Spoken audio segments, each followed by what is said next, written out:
بسم اللہ الرحمن الرحیم۔ السلام علیکم، کیسے ہیں آپ سب سے پہلے تو اگر آپ میرے چینل پر نیو ہیں تو اس کو سبسکرائب کریں، لائک کریں اور شیئر کریں تاکہ میرے آنے والی ہر نئی ویڈیو کو آپ بر وقت دیکھ سکیں۔ پیارے بچوں، آج ہم مضمون نویسی کے بارے میں تبادلہ خیال کریں گے۔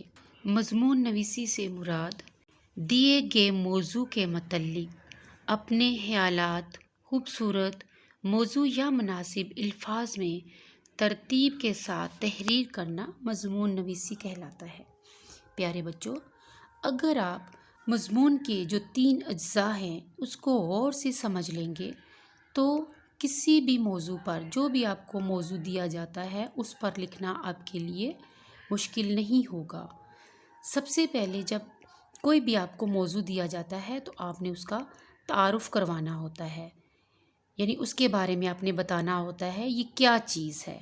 پھر نفس مضمون آ جاتا ہے جس میں آپ نے اس کے بارے میں کہ یہ کیوں ہے، اس کی تفصیلات جو ہے آپ نے دینی ہے، اور آخر میں جو آپ نے جب اس کا مضمون کا اختتام کرنا ہے اپنی رائے کے ساتھ آپ نے اس کا اینڈ کرنا ہے مضمون کا، آپ کی اس کے بارے میں کیا رائے ہے۔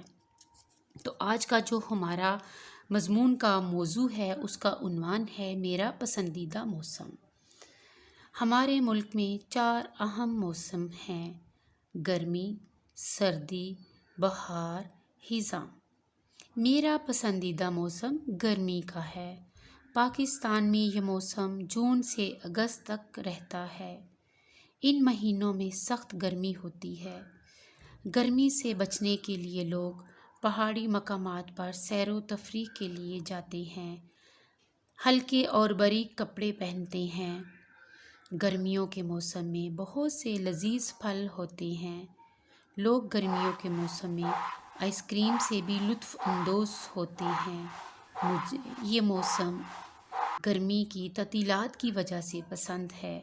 یہ موسم ہمارے نبی حضرت محمد صلی اللہ علیہ وآلہ وسلم کا بھی پسندیدہ موسم ہے۔ مجھے امید ہے کہ آپ کو میری ویڈیو پسند آئی ہوگی۔ کمنٹ سیکشن میں اپنی رائے سے ضرور آگاہ کیجیے گا۔ اللہ حافظ۔